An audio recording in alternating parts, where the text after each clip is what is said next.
আল্লাহর নবী তখন বললেন, সালমান ফারসি তুমি কান্না করো না, আমি রহমাতুল লিল আলামিন নিজের হাতে 300 খেজুর বিচি রোপণ করে দেব। আল্লাহর হাবিব সাল্লাল্লাহু আলাইহি ওয়াসাল্লাম বললেন, ওমর তুমি খেজুর বিচিগুলো আমার হাতে দিবা, আমি নিজের হাতে খেজুর বিচিগুলো রোপণ করে দেব।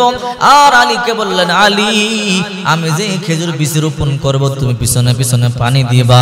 আর সালমান ফারসিকে বলল, রে সালমান ফারসি শোনো, আলী পানি দেওয়ার পরে যখন খেজুর বিচি থেকে চারা গজাবে আর তুমি চারাগুলো গণনা করবে, 300 চারা থেকে একটা চারা কম হলে আমি নবীকে বলবা।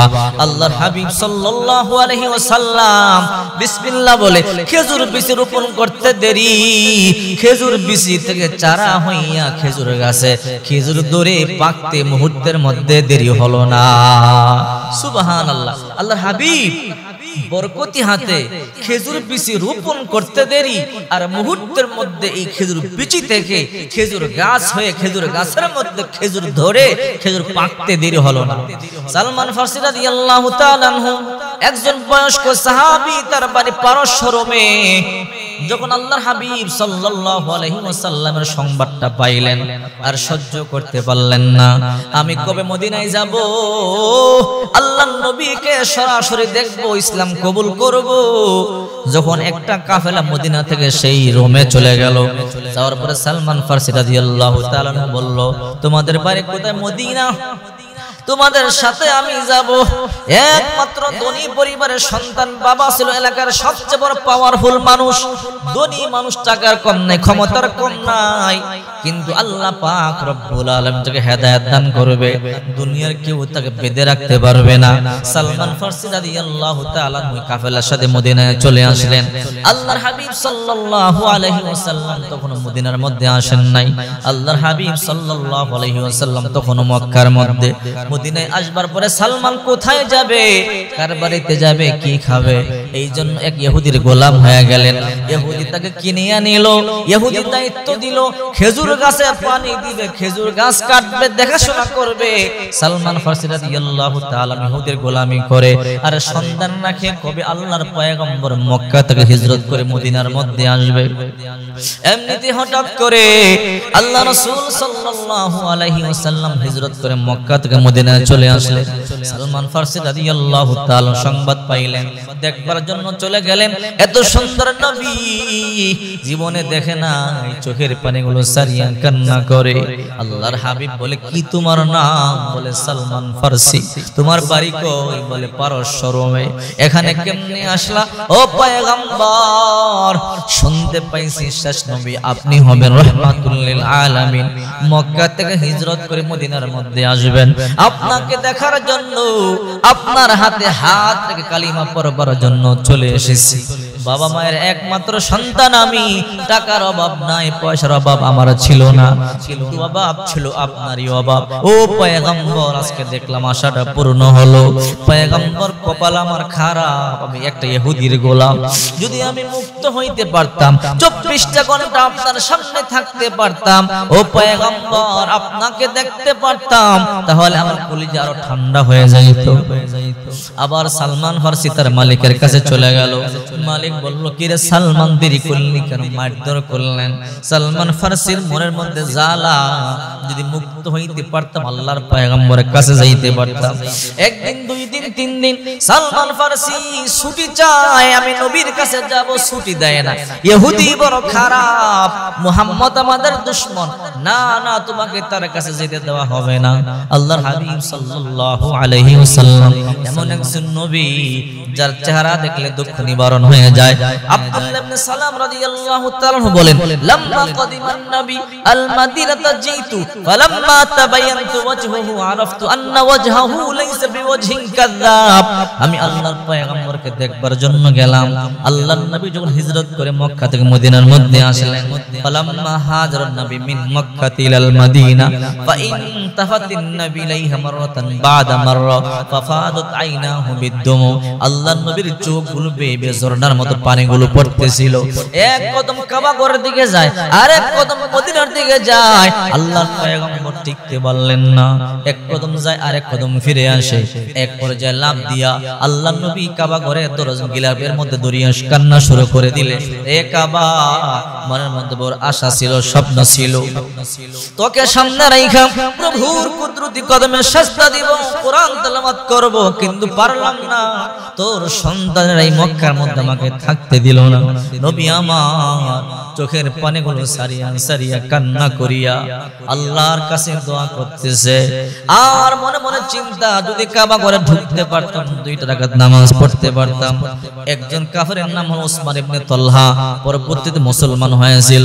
আল্লাহর হাবিব গিয়া বলে, রে উসমান ইবনে তালহা, কাবা ঘরের দরজাটা একটু খুলিয়া দাও, ভিতরে 2 রাকাত নামাজ আদায় করব।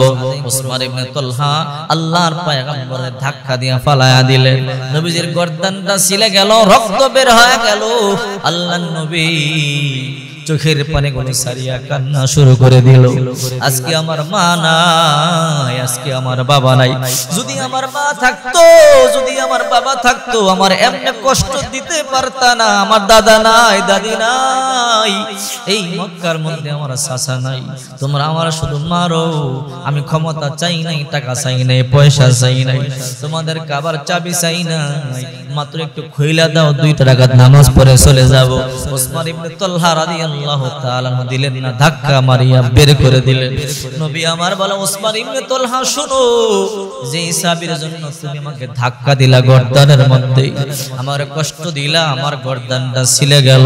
আল্লাহর কসম করে বলি, একদিন আসবে, আমি আসব, আর তুমি ভিক্ষুকের মতো এই সাহাবীটা নিয়ে আমার সামনে দাঁড়ায়া থাকবা। আব্দুল্লাহ ইবনে সালাম রাদিয়াল্লাহু তাআলা বলেন, আল্লাহর নবী চোখের পানিগুলো সারিয়া কান্না করে করে মক্কা থেকে মদিনায় গেলেন। খেজুর কাটার মৌসুম ছিল, আমি আমার দলবল নিয়ে খেজুর কাটতেছিলাম। হঠাৎ করে তাকাইয়া দেখি পাশেই ছিল আবু আইয়ুব আনসারীর বাড়ি। আবু আইয়ুব আনসারী রাদিয়াল্লাহু তাআলা বাড়িতে আকাশ ধোঁয়া দেখা যায়। তখন হযরতে আব্দুল্লাহ ইবনে সালাম রাদিয়াল্লাহু তাআলা তার গোলামকে বলল, যাও যাও, দেখো তো এই বাড়িতে কিসের আয়োজন চলতেছে, আকাশ ধোঁয়া দেখা যায়, মনে হয় কোনো ভোজন সবার আয়োজন করা হয়েছে। গোলাম চলে গেল, যাওয়ার পরে তাকাইয়া দেখে হাজার হাজার মানুষ তাকায় আছে।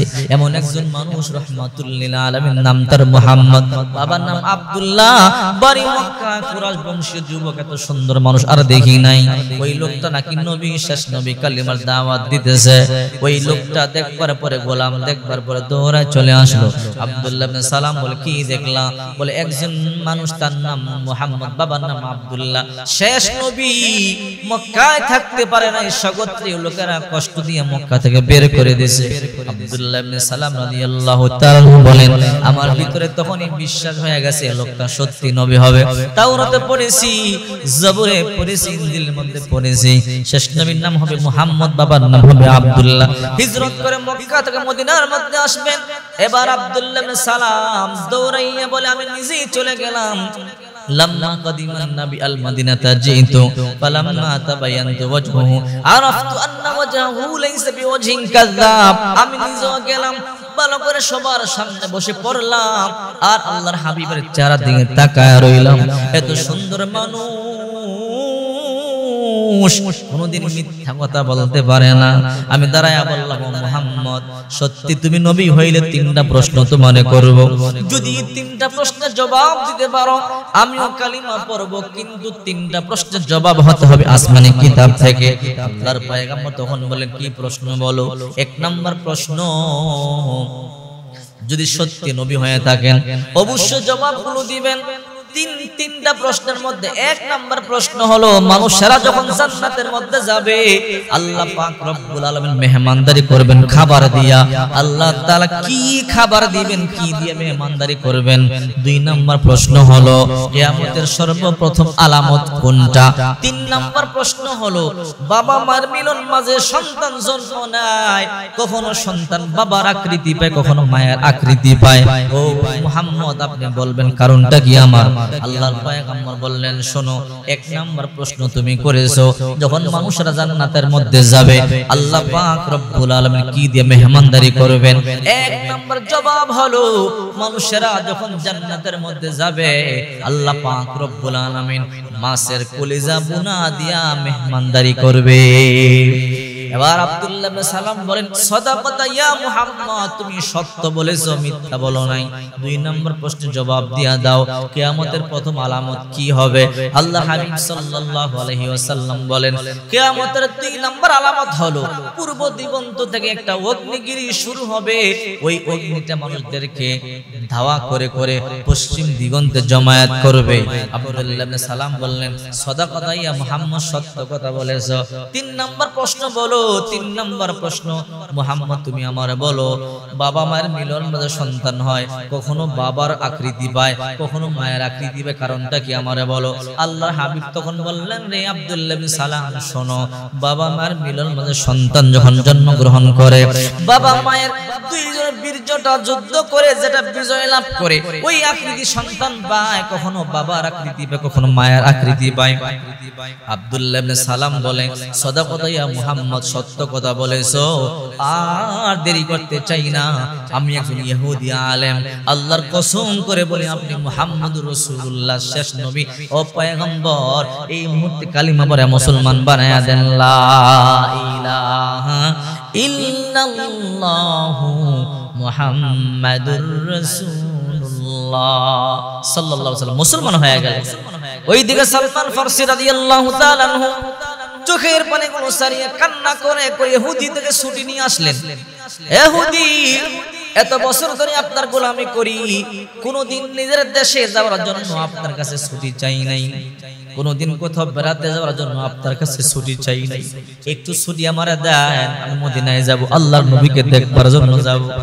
সালমান ফারসি কুফার মধ্যে থাকতেন, কুবা পল্লীতে থাকতেন, মদিনা থেকে 4-5 কিলোমিটার দূরে কুবা পল্লী, 5 কিলোমিটার দূরে ওখানে একটা মসজিদ আছে, মসজিদে কুবা। ওই মসজিদটি আল্লাহর পয়গম্বর প্রথম নির্মাণ করেন। মক্কা থেকে হিজরত করে প্রথম আল্লাহর পয়গম্বর কুবা পল্লীতে আসেন, এখানে 15 দিন পর্যন্ত অবস্থান করেন। এরপর এখান থেকে আল্লাহর পয়গম্বর মদিনার মসজিদ যেখানে সেখানে চলে যান। সালমান ফারসিকে একটু ছুটি দিলেন, তাড়াতাড়ি চলে আসবা। সালমান ফারসি রাদিয়াল্লাহু তাআলা দৌড়াইয়া চলে গেলেন আল্লাহর হাবিবের কাছে, গিয়ে চোখের পানিগুলো সারিয়া সারিয়া কান্না করে। আল্লাহর হাবিব বলে, কিরে সালমান কেন কাঁদো পয়গম্বর? মনের মধ্যে বড় আশা, স্বপ্ন, আপনারে দেখবো, আপনার কাছে থাকবো, এই জীবনটা আমি আপনার জন্য উৎসর্গ করে দেব, কিন্তু ইহুদির জন্য আমি পারতেছি না। ও পয়গম্বর, আপনার ভালোবাসি বলে সুদূর সেই পারস্য রোম থেকে এসেছি, ইহুদি আমাকে ছুটি দেয় না, আপনার কাছে আসতে পারি না। যদি আমি মুক্ত হইতে পারতাম, গোটা জীবনটা আপনার কদমে আমি বিলায়া দিতাম। আল্লাহর হাবিব বললেন, আজকে যাওয়ার পরে ইহুদিকে বলবা কি বিনিময়ে তোমার মুক্তি দিবে। আমি রাসূল চাই তুমি মুক্ত হয়ে যাও, যাও, সে কি চায় আমারে বলবা। এবার আব্দুল্লাহ, এবার হযরত সালমান ফারসি দৌড়ে আসলেন, ইহুদিরে বললেন, ইহুদি আমার আপনি মুক্ত করে দেন। বলল, না, তোমাকে মুক্ত করা যাবে না। ও ইহুদি, কি বিনিময়ে আপনি আমারে মুক্ত করবেন বলেন? ইহুদি এইবার মনে মনে বলল, ঠিক আছে, তুমি যদি মুক্তি চাও, মুক্তিপণ হিসেবে 600 দিনার আমাকে দিবা, স্বর্ণের দিনার আমাকে দিবা, 600 দিনার, 1 নাম্বার। 2 নাম্বার, 300 বিচি তোমাকে আমি দেব, রোপণ করবা। 300 বিচিতে 300 চারা গজাবে, একটা কম হলে হবে না। এই চারাগুলো গজাবার পরে খেজুর ধরবে, খেজুর পাকবে, এরপরেই কেবল তোমাকে আমি মুক্ত করব। চিন্তা করছেন, খেজুর গাছে মিনিমাম 4 থেকে 5 বছর লাগে খেজুর ধরতে। ইহুদির চিন্তা হলো, সালমান ফারসিকে আমি সহজে মুক্ত করব না, আর বিচিগুলো মনে মনে চিন্তা করতেছে পড়ে ছাই করে দিবে, যার এই বিচির মধ্যে চারাই না গজায়। আর সালমান ফারসি দৌড়াই আল্লাহর পয়গম্বরের কাছে আসলেন, নবী গো, 2টা শর্ত। কি শর্ত? 1 নাম্বার শর্ত হলো সে 600 দিরহাম চায়। ঠিক আছে, 600 দিরহাম দেওয়া হবে। আল্লাহর নবী কালেকশন করে 600 দিরহাম সালমান ফারসির হাতে দিলেন, যাও তাকে দিয়া দিবা। 2 নাম্বার শর্ত হলো সে 300 খেজুর বিচি দিবে। এই বিচিগুলো রোপণ করবার পরে গাছ হবে, খেজুর পাকবে, কেবল তারপরে সে আমাকে ছুটি দিবে। আল্লাহর পয়গম্বর বললেন যাও টেনশন করবে না, তারে গিয়া বলো 300 বিচি দেওয়ার জন্য। সালমান ফারসি আয়েশা ইহুদিকে 600 দিরহাম দিয়ে বললেন 300 বিচি দিয়ে দাও। ইহুদি বলল ঠিক আছে 600 দিরহাম পাইলাম, আগামীকাল সকাল বেলা 300 বিচি নিয়ে আমি আমার ওই জমির মধ্যে আসবো। তুমি তো আমার জমি চিনো, তোমার মুহাম্মদকে সেই জায়গায় নিয়ে আসবা। সালমান ফারসি সকাল বেলা আল্লাহর নবীর কাছে দৌড়াইয়া গিয়ে বলে পয়গম্বর চলেন চলেন। আল্লাহর হাবিব সাল্লাল্লাহু আলাইহি ওয়াসাল্লাম বললেন ওমর আলী আমার সাথে চলো। হযরত ওমর রাদিয়াল্লাহু তাআলা আর আলী রাদিয়াল্লাহু তাআলা দুইজনকে নিয়ে আল্লাহর হাবিব সাল্লাল্লাহু আলাইহি ওয়াসাল্লাম জমির মধ্যে চলে গেলেন। ইহুদি 300 বিচি গুনে গুনে আল্লাহর পয়গম্বরের হাতের মধ্যে দিলেন। বিচিগুলো কালো পোড়া ছাই দেখা যায়, আঙ্গার হয়ে গেছে। আল্লাহর নবীর বুঝতে বাকি নাই এই বিচিগুলো পুরে ছাই করে আঙ্গার করে দিয়েছে। কিন্তু আল্লাহর নবী তো রাহমাতুল লিল আলামিন, যার ব্যাপারে আল্লাহ পাক রব্বুল আলামিন বলেছেন ওয়ামা আরসালনাকা ইল্লা রাহমাতাল লিল আলামিন।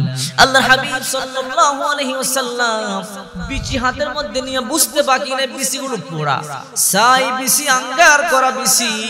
আল্লাহর হাবিব সাল্লাল্লাহু আলাইহি ওয়াসাল্লাম বললেন সালমান তুমি টেনশন করবা না। হযরত ওমরকে বলল ওমর তুমি বিচিগুলো আমার হাতের মধ্যে দিবা, আমি নিজের হাতে বিচি রোপণ করব। আর আলী আমি যে বিচি রোপণ করব তুমি তার মধ্যে পানি দিবা। আর হযরত ওমর রাদিয়াল্লাহু তাআলা আল্লাহর নবীর হাতের মধ্যে বিচিগুলো দেয়। আল্লাহর নবী বিচিগুলো বিসমিল্লাহ বলে রোপণ করে দেয়। আর হযরতে আলী বিচির মধ্যে পানি দিতেছে।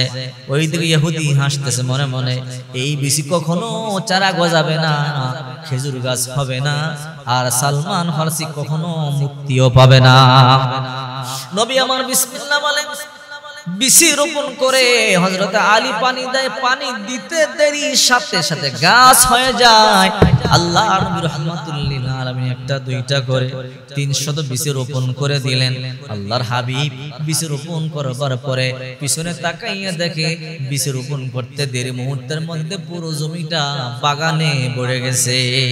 এবার সালমান ফারসি ইহুদিরে বলে ইহুদি তুমি গাছগুলো গোনো, একটা দুইটা তিনটা চারটা পাঁচটা গাছগুলো গোনা শুরু করলেন। গুনতে গুনতে তাকাইয়া দেখে গাছ একটা নয় দুইটা নয় 300 গাছ থেকে 2টা গাছ কম আছে। ইহুদি এবার মনে মনে হাসে, ও মুহাম্মদ 300 সারা তো উঠে নাই, এর মধ্যে 2টা সারা কম আছে। আল্লাহর নবী বললেন আবু বকর ওমর তোমরাও গনো, আলী তোমরা গনো, সবাই গনলেন 2টা গাছ কম।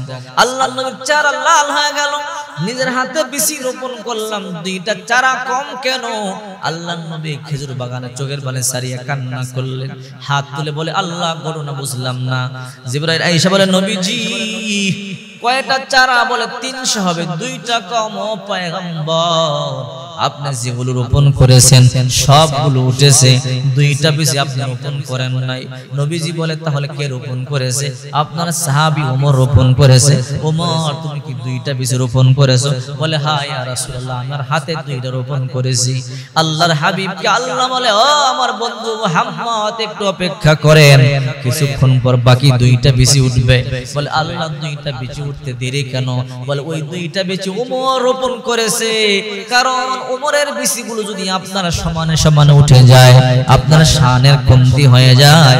এই জন্য ও পয়গম্বর ওই 2টা চারাও গজাবে, একটু পরে গজাবে, আপনি অপেক্ষা করে। কিছুক্ষণের মধ্যে চারাগুলো গজালো, একটা নয় 200 নয় 2টা নয় 300 চারা, 300 চারা গজাইয়া বিশাল বড় গাছ হয়ে মুহূর্তের মধ্যে খেজুর ধরে পেকে গেল। আল্লাহর হাবিব তখন বললেন ইহুদি রে এবার আমার সাহাবীকে মুক্ত করে দাও। মুক্ত করে দিলেন। ইহুদি চোখের পানিগুলো সারিয়ে কান্না করে বলে মুহাম্মদ তোমাকে চিনতে পারি নাই, তুমি আমারে maaf করে দাও। সালমান ফারসিকে শুধুই maaf করব তা না, এই মুহূর্তে আমি নিজেও কালিমা পড়লাম, আমিও নিজেও মুসলমান হয়ে গেলাম। লা ইলাহা ইল্লাল্লাহু মুহাম্মাদুর রাসূলুল্লাহ। রাসূলুল্লাহ সাল্লাল্লাহু আলাইহি ওয়াসাল্লাম সাহাবায়ে কেরাম রাসূল করিম সাল্লাল্লাহু আলাইহি ওয়াসাল্লাম কতটা ভালোবাসতো। সাহাবায়ে কেরাম আল্লাহ রাসূলকে জীবন থেকে বেশি ভালোবাসতেন। এজন্যই তো হিজরতের পরে সাহাবায়ে কেরাম হিজরতের সময় মক্কায় ঘর বাড়ি দোকানপাট ব্যবসা বাণিজ্য ছেলে মেয়ে বিবি স্ত্রী সব রেখে মক্কা থেকে হিজরত করে মদিনায় চলে আসছে। তার মানে রাসূলকে কেমন ভালোবাসতেন চিন্তা করেছেন, কেমন ভালোবাসলে ঘর বাড়ি সব ছেড়ে আসতেন। সুবহানাল্লাহ। এইজন্য আল্লাহ হাবিব সাল্লাল্লাহু আলাইহি ওয়াসাল্লাম বলেন, আমার সাহাবীদের উপরে আল্লাহ সন্তুষ্ট আর আমার সাহাবীরাও আল্লাহর উপরে সন্তুষ্ট। রাদিয়াল্লাহু আনহুম ওয়া রাদু আন। আর এখন একদল আছে এই সাহাবীদেরকে নিয়ে ভ্যাং-ভ্যাং করে, অথচ সাহাবীরা এমন ছিল যাদের ব্যাপারে আল্লাহ সার্টিফিকেট দিয়েছে, এদের উপরে আমি সন্তুষ্ট আর এরা আমার উপরে সন্তুষ্ট। এই সালমান ফারসি রাদিয়াল্লাহু তাআলা সেই পারস্য রোম থেকে আল্লাহ রাসূল সাল্লাল্লাহু আলাইহি সাল্লামের জন্য চলে এসেছে।